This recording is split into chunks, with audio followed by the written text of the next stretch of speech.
Pourquoi la beauté attire-t-elle? Pourquoi on est attiré par les gens beaux? Et d'ailleurs, qu'est-ce que sont les gens beaux? Pourquoi la beauté est la beauté? Qu'est-ce qui caractérise, qu'est-ce qui décide, qu'est-ce qui fait que quelqu'un est moche ou plutôt beau? On va parler de ça aujourd'hui. Alors avant de commencer, je tiens à préciser qu'évidemment, on va parler de beauté physique et non pas de beauté mentale, de beauté spirituelle. Tout ça, on va vraiment, c'est peut-être superficiel pour certains, mais on va parler de beauté physique, c'est comme ça. C'est un sujet qui est important et ceux qui disent qu'ils en ont rien à branler de la beauté physique sont des menteurs. Donc ça sert à rien d'écouter ce genre de personnes. Alors, premièrement, on va commencer par ça. Qu'est-ce qui fait la beauté? Qu'est-ce qui fait que quelqu'un est défini comme beau ou comme moche? Même s'il n'y a pas deux extrêmes, c'est nuancé. Premièrement, c'est au niveau du visage. Alors, je ne vais pas tout te décrire de chaque os, de chaque muscle, de chaque aspect du visage pour dire ce qui est beau, ce qui est moche, ce serait trop long. Il y a déjà du contenu sur internet qui doit parler de ça. Mais pour faire simple, on va voir que chez les hommes, il y a les arcades sourcilières qui sont bien développées, les pommettes qui sont bien développées, la mâchoire qui est assez large, qui est assez carrée, la bouche, les yeux qui ont une bonne distance, une bonne symétrie au niveau du visage, le nez qui est pas trop petit, pas trop gros. En fait, on a une sorte d'équilibre entre la taille au niveau de l'axe Z, de l'axe Y, de l'axe X, entre tous les éléments du visage, donc les yeux, le nez, les os, la bouche, tout ce que tu veux. Et en fait, le total de tout ça, ça va donner un rendu qui peut tendre vers un petit peu une perfection ou une malformation.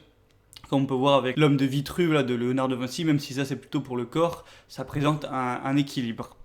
Ensuite, pour les femmes, ça va pas être extrêmement différent. Il va y avoir un équilibre entre la taille des yeux, de la bouche, du nez. Ça va être plutôt un plus petit nez, les pommettes qui ressortent aussi, la mâchoire qui est assez carrée, même si c'est moins tracé que chez les hommes.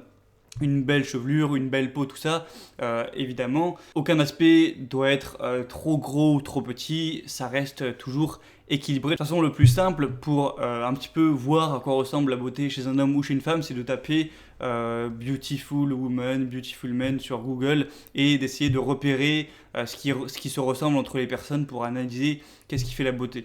Ça c'est pour le visage. Ensuite il va y avoir la taille. On sait très bien que les gens qui sont plutôt grands sont en général, c'est plus beau d'être grand que d'être petit. C'est pour ça que toutes les filles qui veulent participer à Miss France, tout ça, doivent faire plus d'1m70 ou je sais pas quoi. Les hommes pareil, c'est plus d'1m85, des choses comme ça, les mannequins. Et il y a aussi le corps, le fait d'avoir un corps qui est joli. Donc ça va être principalement d'avoir les os, les clavicules, tout ce que tu veux, les muscles qui sont bien proportionnés, avec un bon taux de gras et des muscles assez développés, c'est toujours plus joli à voir. Après, il y en a qui vont me dire que la beauté c'est subjectif, que ça change à travers les âges, que voilà, à la Renaissance, les femmes étaient plus appréciées quand elles étaient un peu plus grasses qu'aujourd'hui, les mannequins et tout. C'est vrai que ça peut changer un petit peu en fonction de la société, mais il y a quand même des bases qui restent inchangées. Le fait d'avoir un visage assez symétrique et une belle peau, tout ça. Enfin, au Moyen-Âge, personne aimait les gens avec le visage déformé ou plein de boutons sur la gueule, ça c'est universel. Après, au niveau du taux de gras, que ça change un petit peu, je veux bien être d'accord que selon les époques, ça peut changer un petit peu. Mais de toute façon, ce qui est important, c'est de voir aujourd'hui ce qui plaît et aujourd'hui ce qui attire. Ça veut pas dire qu'il faut ressembler aux mannequins, genre les filles qui sont presque anorexiques sur les magazines ou les mecs qui sont ultra bodybuildés ou je sais pas quoi sur les magazines. Il y en a peut-être que pour certains ils vont trouver ça trop extrême, mais en tout cas il y a des standards de beauté au niveau du visage et du corps qui sont presque incontournables et très objectifs. Certes, il y a un goût au niveau de la beauté, il y en a qui vont avoir un petit penchant pour, je sais pas, pour les blonds, pour les rousses, pour les bruns, pour qui tu veux. Il y a des goûts évidemment, mais ça change légèrement. Au final, quand quelqu'un est vraiment beau, la plupart des gens s'accordent à dire qu'il est assez beau. Quand quelqu'un est extrêmement moche, la plupart des gens s'accordent à dire qu'il est moche. C'est pas non plus. Moi, quand j'étais petit, je croyais que la beauté c'était vraiment complètement comme les goûts et les couleurs, que quoi qu'il arrive, ça changeait rien, que tout le monde avait un avis différent sur tout le monde. Au final, pas vraiment. Je pensais qu'il y avait une personne qui allait être trouvée magnifique par rapport aux autres, alors que voilà, au final, c'est pas vraiment le cas. C'est un petit peu la triste réalité, mais faut l'accepter parce que ça sert à rien de vivre dans un monde de bisounours. Donc maintenant que j'ai un petit peu défini ce que c'est la beauté en large, je peux rentrer dans les détails, pourquoi ces éléments font-ils que c'est beau? Pourquoi le fait d'avoir les pommettes un petit peu qui ressortent, d'avoir le regard un peu profond avec les arcades sourcilières un petit peu développées, le fait d'être grand, le fait d'avoir des muscles, le fait d'avoir un taux de gras qui est assez bas, le fait d'avoir un visage symétrique, tout ça. Pourquoi le fait d'avoir une belle peau aussi, pourquoi c'est des choses qu'on trouve belles et qui nous attirent? Pourquoi c'est pas autre chose?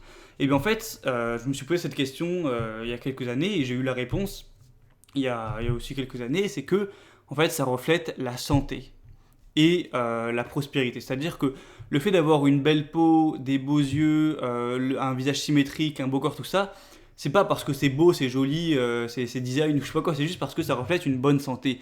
Le fait d'avoir une peau qui est bien uniforme, qui a une belle couleur, qui est bien propre et d'avoir le visage symétrique, ça reflète inconsciemment dans notre cerveau que la personne qui a ces attributs est en bonne santé et donc ça nous indique que c'est intéressant pour nous d'aller reproduire nos gènes donc avec la personne qui est en bonne santé parce que évidemment fondamentalement l'être humain, l'homo sapiens veut que ses enfants soient en bonne santé, donc tu vas pas être reproduire avec une personne qui visuellement a l'air d'être en santé dégueulasse, même si ça peut être biaisé. Une personne peut être extrêmement belle et être en mauvaise santé, avoir une maladie qui ne se voit pas, et une personne qui est entre guillemets moche peut très bien être en parfaite santé.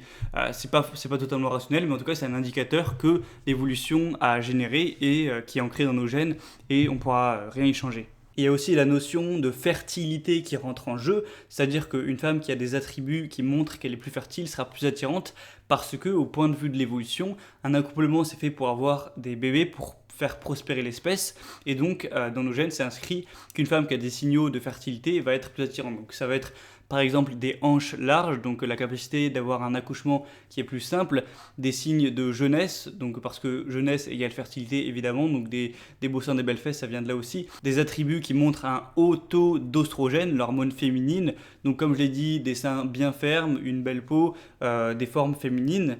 Et pour les hommes, ça va être des attributs qui montrent un haut taux de testostérone, ce qui est l'hormone des hommes, l'hormone qui vient des testicules, qui est issue de la production de spermatozoïdes.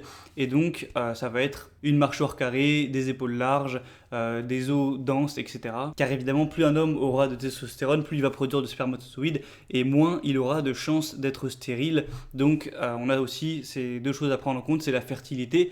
Et ça encore, ça peut être biaisé. Une femme peut avoir des hanches larges, un homme peut être avec des gros muscles, une mâchoire carrée, tout ça, mais être stérile. C'est juste des indicateurs qui sont inscrits dans notre génétique. Et ensuite, il y a aussi donc la prospérité, ou plutôt la résistance. Par exemple, le fait, comme je l'ai dit, d'avoir les arcades sourcilières un petit peu développées pour les hommes, les pommettes un petit peu qui ressortent, la mâchoire carrée et tout ça, les muscles, tout ce que tu veux, ça veut dire que tu as l'air plus résistant. Aussi, le fait d'être grand, ça veut dire que par exemple, si tu as les pommettes qui sont développées, ton visage sera plus apte à résister au choc, si tu te prends des coups dans la gueule ou je sais pas quoi, le fait d'avoir un nez un petit peu fin mais un petit peu retroussé, je sais pas quoi, ça va te protéger au niveau des chocs de ton visage, le fait d'être grand, d'être plus musclé, tout ça, ça va te permettre d'être plus puissant. Donc évidemment, encore aujourd'hui, c'est de la connerie puisque au final, quiconque qui a une arme à feu, il va tuer n'importe qui peut mesurer 2,20 m et être hyper musclé, donc c'est pas du tout représentatif. Mais fondamentalement, dans nos gènes, on se dit, cette personne-là, elle est assez grande, elle a le visage un petit peu qui ressort, donc qui est plus protégé, elle a le visage symétrique, elle est grande, donc elle est en bonne santé, elle est résistante aux attributs extérieurs, donc elle a plus de chances à la fois de survivre, à la fois d'avoir des bons gènes, donc des gènes de résistance, à la fois d'être en bonne santé, donc d'avoir des bons gènes de santé, et donc mon enfant derrière a plus de chances d'être résistant, d'être en bonne santé, donc je veux m'accoupler avec cette personne, je veux mélanger mes gènes avec cette personne pour avoir des enfants qui vont survivre et faire survivre mon espèce, et tout ça c'est lié.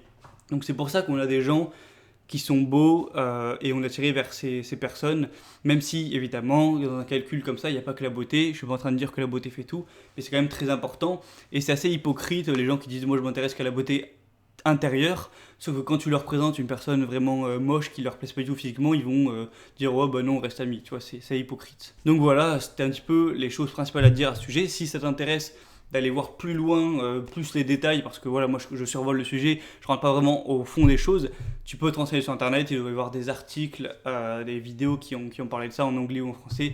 J'ai pas réinventé la roue évidemment. Et pour finir, j'aimerais apporter un petit message sur la beauté. Il faut savoir que personne n'est parfait, tout le monde a des petits défauts physiques, hein, on n'est pas des dieux, des anges ou ce que tu veux. C'est bête de ne pas tenir ça en compte parce que tout le monde est attiré minimum par la beauté.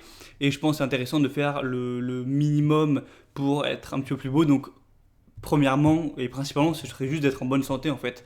Essaye juste d'être en meilleure santé possible au niveau de ton alimentation, de ton mode de vie et tout. À la fois pour toi, parce que tu vas te sentir mieux d'être en bonne santé, et à la fois parce que ça va se voir. Quelqu'un qui est en bonne santé, il a une plus belle peau, il a des plus beaux cheveux, il a un visage plus rayonnant que quelqu'un qui a des cernes, des boutons et de partout, et qui est en mauvaise santé. Donc voilà, fais du sport, m'enchaînement, à la fois pour toi, à la fois pour les autres, parce que tu seras à la fois plus beau et à la fois tu te sentiras mieux. T'as aucune raison de ne pas le faire, franchement, c'est complètement con. Les gens qui fument, qui mangent de la merde à 24, faudra m'expliquer un jour. Bref, et donc voilà, après les gens qui deviennent malheureux parce qu'ils sont pas parfaits physiquement, c'est du délire. Vraiment, puisque personne n'est parfait, à quoi bon être déprimé de ne pas être parfait? Que tu sois normal, moyen, plutôt un petit peu moche ou plutôt un petit peu beau, c'est comme ça sert à rien de toute façon de t'habituer sur ton sort, ça sert à rien d'avoir des émotions envers des choses que tu ne peux pas changer. Hein, donc que ce soit bien ou que ce soit pas bien, ça ne, putain, j'arrive plus à parler. Cela ne changera jamais rien que tu sois triste ou heureux pour une chose que tu ne peux pas changer. Donc autant ne pas t'en occuper, faire avec ce que tu as et vivre ta vie et apprécier ce qui te fait kiffer et tout ça. Bref, c'était un petit peu le message. Si tu veux avoir plus de mon contenu, donc j'ai pas de réseaux sociaux, mais tu peux rejoindre ma liste email. Le message, donc c'est un email par semaine que j'envoie aux abonnés le dimanche à 7h. Donc tous les dimanches matins, des contenus où je vais apporter des conseils, des trucs sur ma philosophie un petit peu plus personnelle, où on va parler de sujets par-ci par-là. Je vais un petit peu plus me délivrer, ce sera un petit peu plus intime, donc c'est totalement gratuit. Si ça t'intéresse de recevoir automatiquement tous les dimanches mon petit mail écrit par mes soins, eh bien tu as juste à cliquer sur le premier lien dans la description, à rentrer ton prénom, ton email. Tu n'auras plus rien à faire et tout le dimanche tu recevras ce petit bonus. Et si jamais ça te saoule, tu t'inscris quand tu veux, évidemment c'est totalement libre, c'est un bonus que je te propose. Donc on se retrouve prochainement pour une autre vidéo. Porte-toi bien, je te dis à la prochaine et ciao.